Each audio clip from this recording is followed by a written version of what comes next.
Bon matin à tous. Ce matin, c'est vraiment un plaisir pour moi d'être ici, d'amener la parole. Et c'est quand même une émotion d'être ici devant vous. Noël dit souvent, je suis un braillard. Il parle de lui, là. Et moi, je le suis un peu, mais pas parce que c'est juste de l'émotion, mais parce qu'on se trouve devant la parole de Dieu. Et souvent, ça me vient toucher énormément. Mais ce matin, je vais essayer de me contrôler un peu, là. Et on veut vraiment affronter ensemble un thème particulier. Je vais me présenter d'abord pour les personnes qui ne me connaissent pas.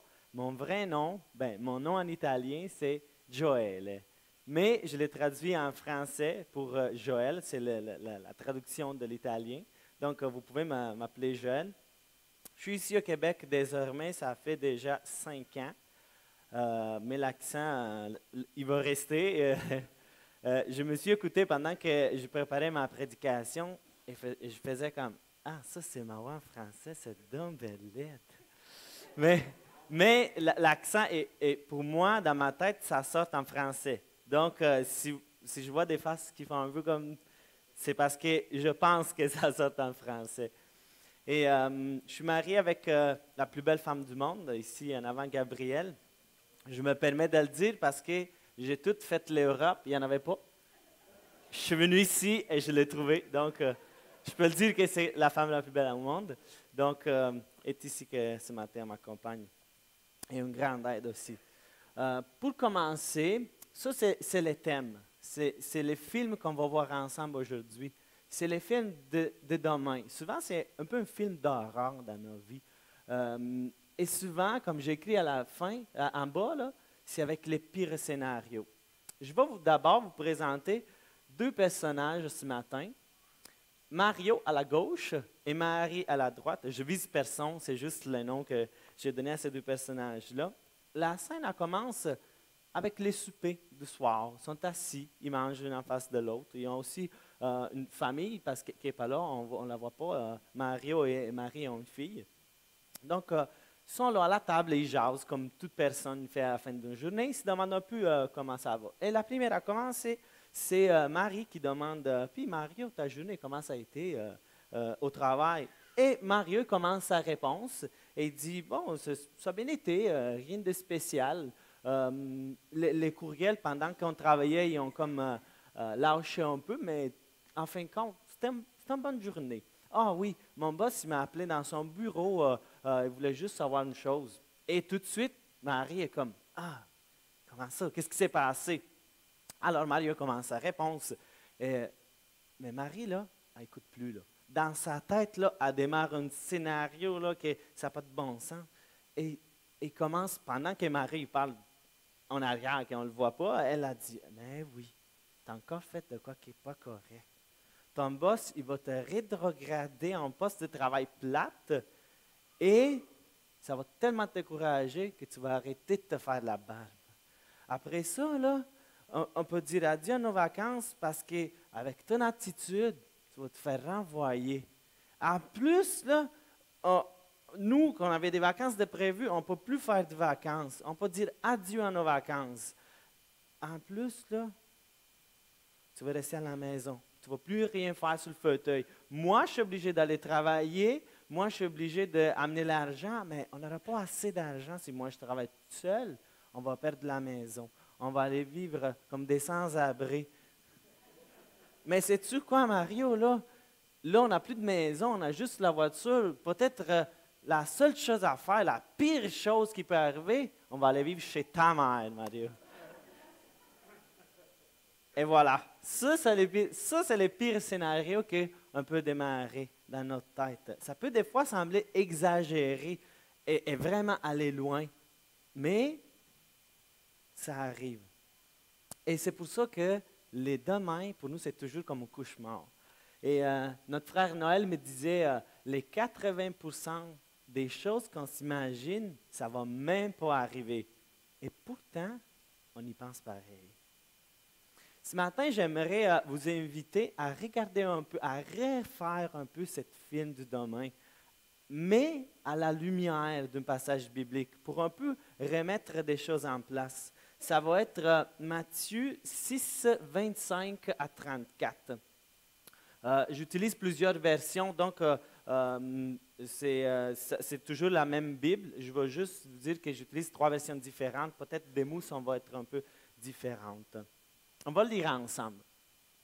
C'est pourquoi je vous dis, ne vous inquiétez pas pour votre vie de qu'est-ce que vous mangerez, ni pour votre corps de quoi vous serez vêtus.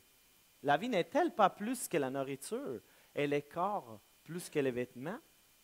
Regardez les oiseaux du ciel. Ils ne sèment ni ne moissonnent. Ils n'amassent rien dans les greniers. Et notre Père céleste les nourrit. Ne valez-vous pas beaucoup plus qu'eux? Qui de vous, par ses inquiétudes, peut ajouter un coudée à la durée de sa vie? Et pourquoi vous vous inquiétez au sujet des vêtements? Considérez comme croissent les lys des champs. Ils ne travaillent ni ne filent. Cependant, je vous dis que Salomon même, dans toute sa gloire, n'a pas été vêtu comme l'un d'eux. Si Dieu revêt ainsi l'herbe des champs, qui existe aujourd'hui et que demain sera jetée au four, ne vous vêtira-t-il pas à plus forte raison, gens de peu de foi? Ne vous inquiétez donc point, et ne dites pas, que mangerons-nous? Que boirons-nous? De quoi serons-nous vêtus? Car toutes choses, ce sont les païens qui les cherchent. Votre Père céleste sait que vous en avez de besoin. Cherchez premièrement le royaume et la justice de Dieu, et toutes ces choses vous seront données par-dessus. Ne vous inquiétez donc pas du lendemain, car le lendemain aura soin de lui-même. À chaque jour suffit sa peine. Donc, notre verset commence avec un « c'est pourquoi ». Mais qui parle? Donc, moi, j'ai souligné les « je » et les « vous » ici. Et si vous avez votre passage coloré en rouge, donnez-moi juste un instant. Si votre passage sur la Bible est coloré en rouge, c'est assez facile de savoir qui parle parce que sous certaines traductions, les rouges, c'est Jésus qui parle. Donc, mais si vous n'avez pas le passage coloré en rouge, juste de remonter au chapitre 5, verset 1, on peut le lire ensemble.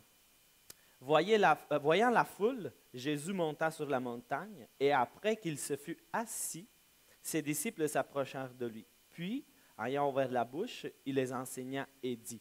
C'est les sermons sur la montagne. Donc, Jésus est là, est en train de parler avec les disciples, mais c'est normal qu'en arrière, il y a toute la foule qui écoute. Donc, Jésus il envoie un message aussi aux autres. Mais vu que c'est ses disciples, on peut l'appliquer à nos vies aussi ce matin. Donc, c'est Jésus, les « je » qui parlent. Les « vous », on sait c'est qui. Mais qu'est-ce qu'il dit là? Ne vous inquiétez pas. On va commencer avec ça. Je vais prendre le temps d'expliquer c'est quoi les mots « inquiéter » dans la parole de Dieu. On le trouve 8 fois dans ce passage ici et 5 fois dans l'évangile de Luc qui parle du même événement. Au total, ça fait 13 fois et si on le regarde dans tout le Nouveau Testament, il est juste 19. Donc, on peut le prendre l'essence, la plus grande partie du sens d'inquiéter, on peut la comprendre bien comme il faut dans ces passages-là. J'ai fait mes recherches un peu sur inquiéter. Vous le voyez en grec, ça se prononce mérinmao, mais je ne suis pas en grec d'habitude. Et la définition, vous la voyez à l'écran, c'est une personne caractérisée par un malaise extrême d'esprit ou d'une crainte non fondée d'une certaine éventualité. Si on prend les verbes, celui-là, et on essaie de le traduire en français direct, la signification, c'est bouger ou agiter. Et ça m'a fait venir un exemple. Ici, j'ai un petit pot d'eau, claire en guillemets, et du sable. La signification de ce terme-là, c'est vraiment qu'on prend notre tête, qui est claire présentement, mais on commence à le brasser comme ça. Mais vous voyez que plus je brasse quelque chose, plus ça foncit, plus ça devient comme pas clair. C'est vraiment pas clair. Vous voyez? Je vais laisser ici, là. Et c'est ça qui se passe avec l'inquiétude. C'est ça que c'est une crainte non fondée. Ça bouge dans notre tête, ça agite les pensées. Et notre tête, elle devient plus claire comme ça. C'est non fondé. Ce n'est pas une crainte sur quelque chose qu'on connaît. Il n'y a pas des données claires qu'on a dans notre tête. C'est vraiment juste des pensées qui se sont agitées dans notre tête et ont comme tout offusqué un peu notre vision. On va continuer un peu avec la lecture. C'est pourquoi je vous dis, ne vous inquiétez pas par votre vie de qu'est-ce que vous mangerez, ni pour votre corps, de quoi vous serez vêtus. Donc ici, on voit manger, vêtir, le corps associé à les vêtements et la vie associée à la nourriture. Donc, on peut parler ici de besoins de base. C'est vraiment nos besoins de base, le manger, le vêtir. Mais pourquoi? C'est ça la question. Pourquoi Jésus nous commande-t-il de ne pas nous inquiéter? On va le découvrir ensemble. Je vais vous donner 6 scènes pour changer le film du demain, pour revoir un peu notre film de demain avec des nouveaux scènes, des nouveaux données. La première scène, on la voit à l'écran parce que notre valeur est immense aux yeux de Dieu. Il commence le chapitre 6, le verset 27. Regardez les oiseaux du ciel. Ils ne sèment ni ne moissonnent. Et ils n'amassent rien dans des greniers. Et votre Père céleste les nourrit. Quelle valeur avons-nous aux yeux de Dieu? Il fait une comparaison avec des oiseaux. Moi, je me suis permis de faire une petite comparaison ici. Les oiseaux, c'est des créatures de Dieu. Ils n'amassent rien, ils ne sèment rien. Vous voyez les oiseaux ici, là, c'est comme... Il n'y a rien là. Nous, est-ce que nous, on est des créatures de Dieu? Pas juste ça. On est formés à l'image de Dieu. Est-ce que nous, on sème? Bien, Dieu nous a donné la capacité de travailler et de s'aimer, mais pas juste ça. Notre société est bien évoluée et il n'amasse rien. Dieu nous a donné une capacité tellement plus grande d'amasser, de garder nos ressources et l'intelligence aussi de les administrer. Parce que nous, on ne fait pas juste les garder, on les utilise au temps opportun. Et qu'est-ce que Dieu fait avec les oiseaux? Il les nourrit et il prend soin d'eux. Il pourvoit pour eux la nourriture. Et Jésus, qu'est-ce qu'il dit de nous? Ne valez-vous pas beaucoup plus? Ils ne disent pas autant ou peut-être juste. Non, beaucoup plus que les oiseaux. J'aime ici noter une petite particulière ici. Père céleste. Ils mettent l'accent sur papa. Et pour moi, c'est vraiment quelque chose d'énorme de voir un papa qui prend soin d'un enfant. Quand un enfant vient au monde, là, même il y a des papas, beaucoup de papas, qui préparent la chambre beaucoup d'avance. Et pas juste ça, il prend soin de maman. Après ça, quand le bébé vient au monde, on s'assure que la nourriture est là, la bonne nourriture, le style, les sortes de nourriture différentes.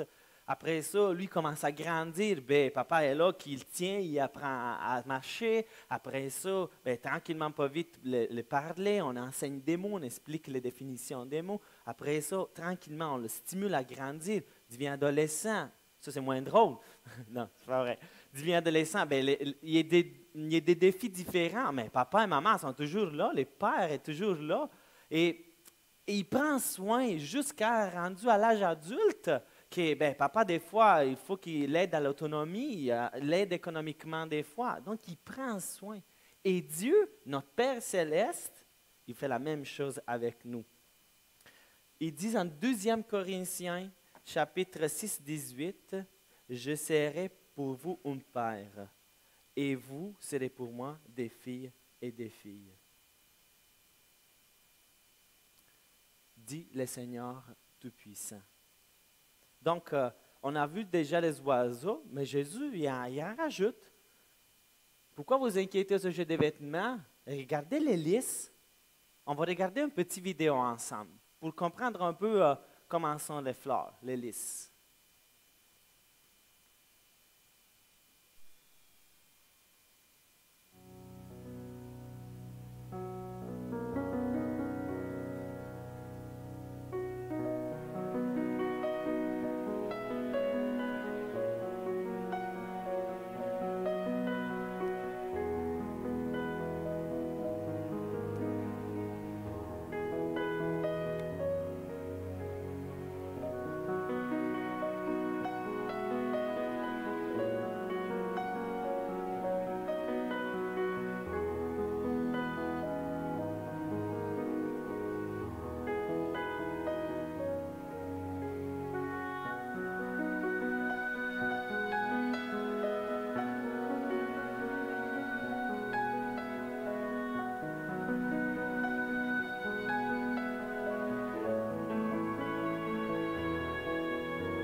Magnifique, n'est-ce pas?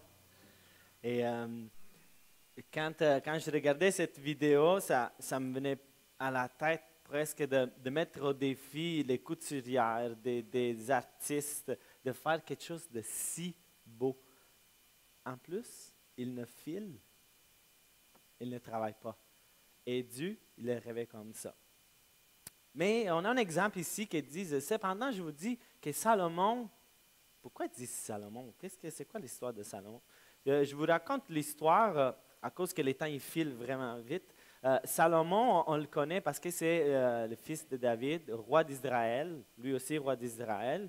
Et en une rencontre phénoménale, Dieu lui apparaît en songe et il lui demande, je vais lire les versets parce que la demande que Dieu lui pose, ils disent, qu'est-ce que tu veux, Salomon?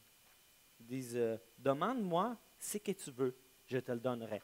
Donc, imaginez dans la tête de Salomon, ils disent, OK, là, la personne qui a créé tout ça, là, les plus Dieu, là, Dieu, il me demande qu'est-ce que je veux.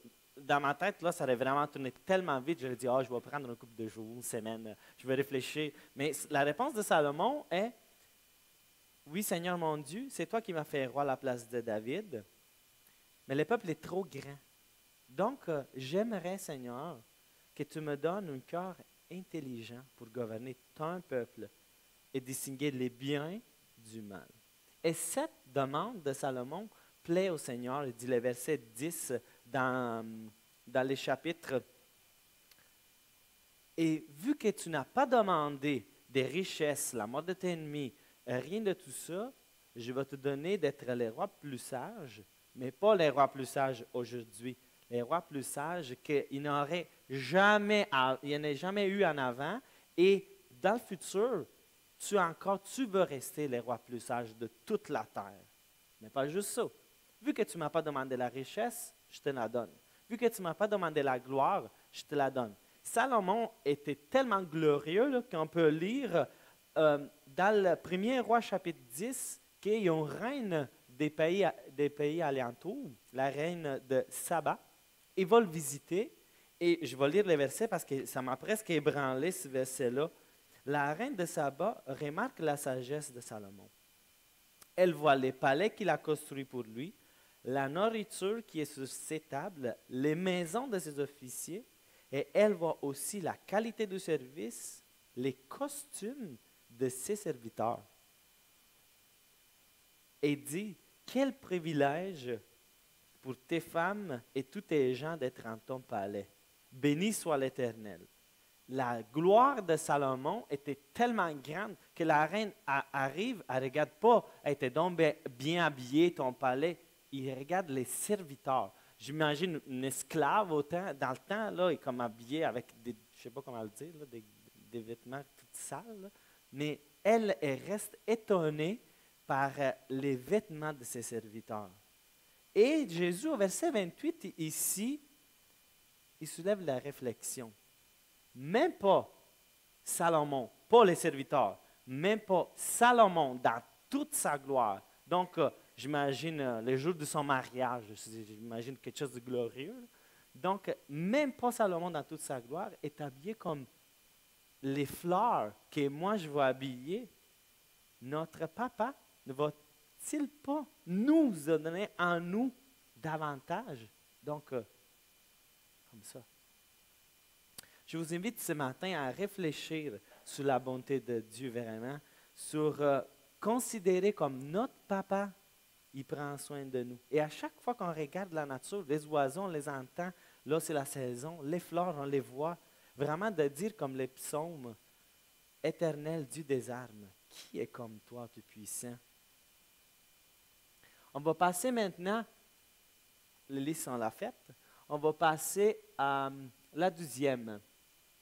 Notre inquiétude est inutile. Quand le verset dit « Qui de vous, par ses inquiétudes, peut ajouter une coudée à la durée de sa vie? » J'ai fait mes recherches, une coudée, c'est 18 pouces. 12, comme ça à peu près? Là? À peu près. Et la signification dans ce verset-là, il me fait comme retourner un peu dans mon enfance. Avez-vous déjà joué à des jeux de table, que vous avez des sabliers un peu comme ça, là, et il faut que vous faites des tours de rôle, chacun de son tour, et il faut comme jouer avec les sabliers pour voir si vous êtes dans le temps. Et quand j'étais jeune, moi j'étais si brillant, là, et je donnais des coups dessus là, quand c'était le tour de l'autre pour le faire passer plus vite. Ou comme de côté, là, comme ça, pour que les sables descendent plus vite. Mais peut-être, je vous dis quelque chose d'étonnant là, ce matin, mais peut-être que vous n'avez jamais pensé que vous ne pouvez pas déjouer les temps. Si je compte plus vite, 1, 2, 3, 4, 5, 6, 7, les temps ils passent toujours pareil. Si je ralentis, 1, 2, ils ne sont pas passés 2 secondes, là. Il en est passé plusieurs. Donc, personne il peut déjouer les temps comme il veut. Ou, en tapant sur la sablier, il fait passer le temps plus vite. Ou, je brise une montre, j'ai arrêté le temps. Ça ne fonctionne pas comme ça. Ou, je ne sais pas si vous avez vu les films, là, que lui, avec une télécommande, il zappe, il saute d'un événement à l'autre parce que lui contrôle les temps avec cette télécommande-là. Je vous dis la vérité, il n'existe pas une télécommande pour avancer ou reculer dans le temps. Et quand on s'inquiète, ça peut-tu changer quelque chose? Non, ça ne va rien changer dans notre vie. La seule chose qu'on peut faire, c'est de faire comme David y fait. Remets tes soucis à l'Éternel et il te soutiendra. Il ne laisserait jamais chanceler les justes. La seule chose qu'on peut faire, c'est vraiment de nous accrocher aux promesses de Dieu, de goûter de qu'est-ce que lui dit et de qu'est-ce que lui est dans nos inquiétudes. Et il y a quelques dimanches, le Seigneur, il m'a vraiment de réchauffer le cœur quand on parlait de ses œuvres dans la vie de Joseph. Et Joseph, il pouvait s'inquiéter quand il voulait, là. Ça ne changeait rien. Le Seigneur prenait soin de lui. Ou quand on a lu Deutéronome 31, l'Éternel marchera lui-même devant toi. Il sera lui-même avec toi et il ne te délaissera point. Il ne t'abandonnera point et ne crains point. Et ne t'effraie point.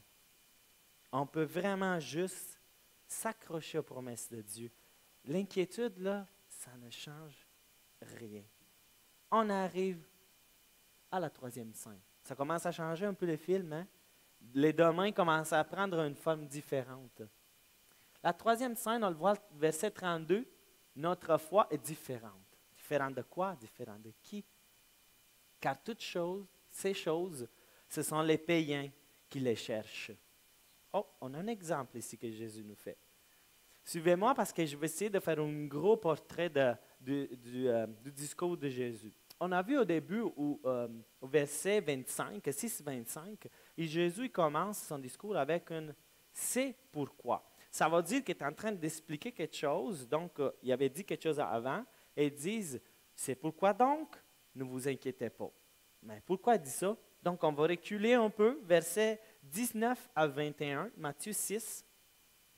Ne vous amassez pas des trésors sous la terre, je lis en diagonale. Ne vous amassez pas des trésors sur la terre, mais amassez-vous des trésors dans les ciels. Car là où est ton trésor, là aussi sera ton cœur. On saute au verset 24. Nul ne peut suivre deux maîtres. Vous ne pouvez pas servir Dieu et l'argent. Qu'est-ce que tu es en train de dire ici? Pourquoi les païens sont différents de nous? Je veux qu'on lit ensemble cette définition-là. Être un disciple de Jésus demande, on lit ensemble, une dévotion totale, un attachement et un amour sincère, accompagné aussi d'une foi unique en Dieu. Les croyants qui servent Dieu fidèlement croient aussi fidèlement que Dieu va rencontrer tous ses besoins. Et Jésus, qu'est-ce qu'il fait ici? Il prend un exemple négatif. Il dit, faites pas comme les païens. Les païens font ça. Ils s'amassent des trésors sur la terre. Leur cœur, il va rester ici avec leur trésor. Et qu'est-ce qu'ils font? Ils ne suivent pas Dieu. Ils ne croient pas que lui, il peut juste rencontrer tous ses besoins. C'est eux-mêmes qui vont aller les chercher. C'est eux-mêmes qui se donnent du trouble pour amasser des trésors. Mais ils vont rester ici avec leur cœur. Et même quand Jésus explique au verset 30, quand il dit « gens de peu de foi », c'est une expression que Jésus utilise souvent quand les disciples ils n'ont pas la foi dans les habiletés surnaturelles de Dieu. On peut le voir en Matthieu 8, 26 ou en Matthieu 14, deux événements qu'on connaît tous, que quand Jésus est sur la chaloupe et il y a la tempête, bien, aux autres, ils tremblent, ils ont peur. Et Jésus, il dit, verset 26, il leur dit, « Pourquoi avez-vous peur, gens de peu de foi? » Alors ils se lèvent, menaçant le vent et la mer, et ils ont un grand calme. Ils disent, « Qu'est-ce que vous faites? Je suis là. » Matthieu 14, 31, Pierre, il est là, il sort de sa chaloupe, il se promène sur l'eau. J'ai essayé souvent de marcher sur l'eau, là, ça ne fonctionne pas. Même la semaine passée, j'étais avec les enfants à Magog, les lacs étaient, je ne dis pas glacés, mais il y avait une bonne épaisseur de glace. J'ai essayé de mettre mon pied, là. Je pense que j'avais une botte jusqu'au genou, mais j'ai essayé. C'est comme drôle parce que la glace a rebondi un peu, mais quand la glace casse, là, on tombe dans l'eau. Et Jésus a donné la permission à Pierre d'y aller. Pierre, il s'avance, mais aussitôt qu'il perd les regards sur Jésus, qu'est-ce qui se passe? Il coule, il cale.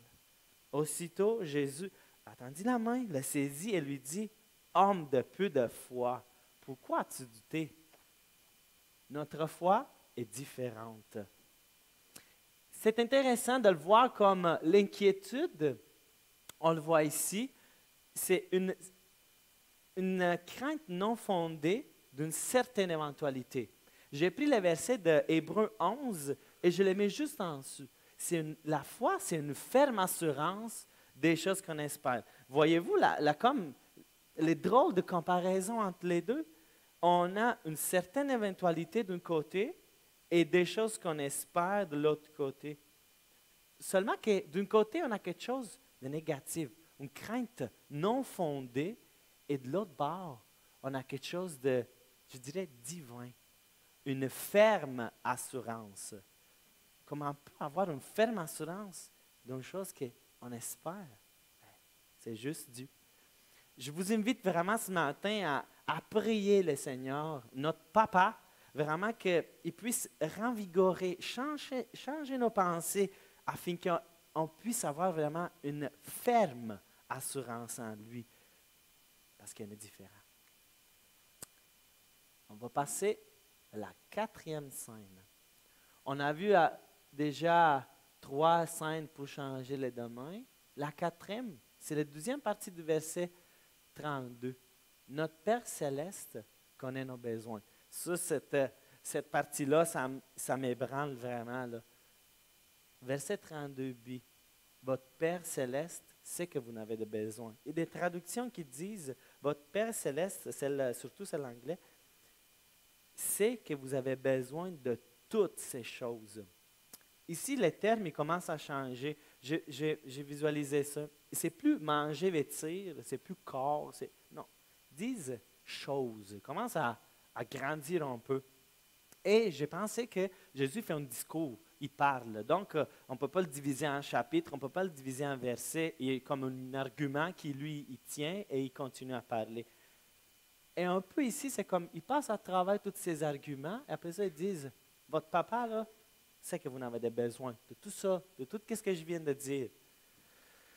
Et là, on ouvre une grosse porte sur l'omniscience de Dieu, la toute-connaissance. Ça en prendrait des messages pour expliquer l'omniscience de Dieu, mais je vous invite vraiment à aller sur le site de l'Église et d'écouter les messages, parce qu'il y en a plusieurs, sur les perfections de Dieu. C'est vraiment magnifique comment on peut goûter vraiment de qu'est-ce que Dieu est. Et je lisais un auteur cette semaine qui s'appelle, un nom étrange, Skip Heitzig. Et lui fait une très belle réflexion sur l'omniscience de Dieu. On va la lire ensemble. Ils disent, pourquoi ça nous dérange autant que quand quelqu'un nous appelle un petit Joe connaissant? Pourquoi, selon vous, ça nous dérange tellement, là? En tout cas, moi, ça me dérange vraiment beaucoup, là. Mais parce que, c'est vraiment intéressant, nous ne connaissons pas autant de choses qu'on pense de savoir. C'était clair un peu? Nous ne connaissons pas autant de choses qu'on pense de savoir. La seule personne qui sait tout, mais vraiment tout, on peut la lire dans le psaume 139. On va le prendre ensemble. Psaume 139, verset 1. Éternel, tu me sondes et tu me connais. Tu sais quand je m'assieds et quand je me lève. Tu pénètres de loin ma pensée. Tu sais quand je marche et quand je me couche. Et tu pénètres toutes mes voies. Car la parole n'est pas sur ma langue, qui est déjà au éternel. Tu la connais entièrement. C'est vraiment beau qu'ils disent entièrement. C'est pas tu connais un peu ma pensée, tu connais à peu près qu'est-ce que je veux dire. Tu connais à la perfection qu'est-ce que je veux dire. Monsieur Heitzig, ils disent Dieu connaît tout. Sa connaissance est immédiate et instantanée et sa mémoire est phénoménale. Donc, il connaît immédiatement et instantanément. Je pensais un peu, là, quand nous, on ne connaît pas quelque chose, là, qu'est-ce qu'on fait pour la plupart? Google. Hein? C'est pas vrai? Wikipédia. Moi, quand je ne connais pas quelque chose, oh, attends, j'ai le petit cellulaire ici. Là. Wikipédia. Dieu n'a pas besoin de ça, n'a pas besoin d'école, encore moins, n'a pas besoin que quelqu'un il dise quelque chose. Il connaît tout de suite, immédiatement, et il connaît entièrement. Je vais vous dire un secret ce matin. On ne peut jamais dire quelque chose à Dieu que Dieu ne le connaît pas déjà. Et je veux qu'on se rappelle ça.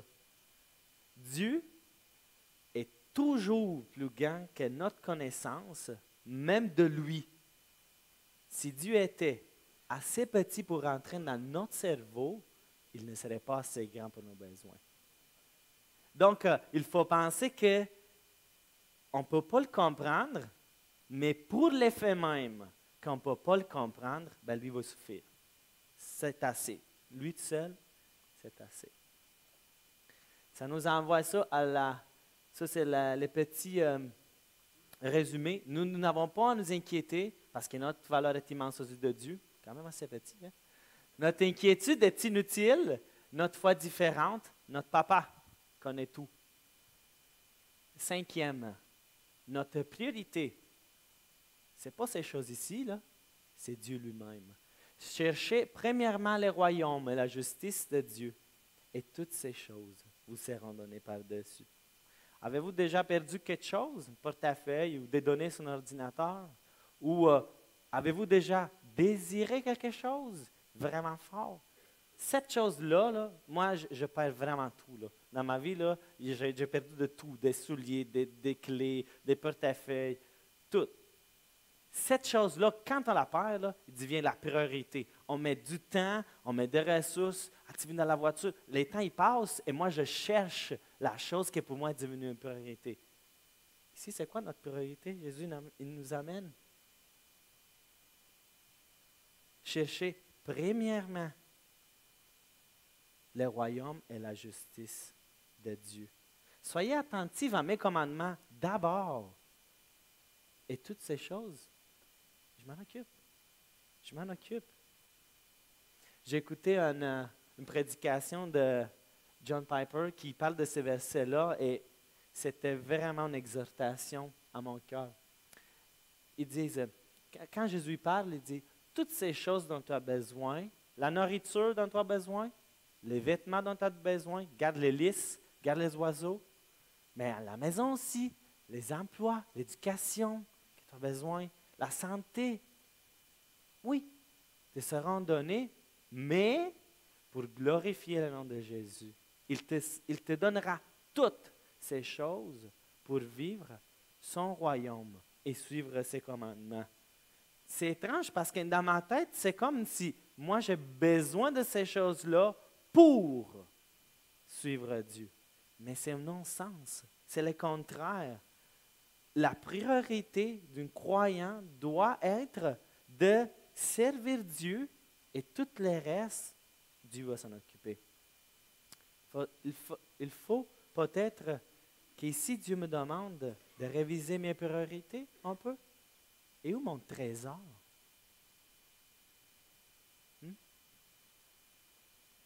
On va arriver à la dernière.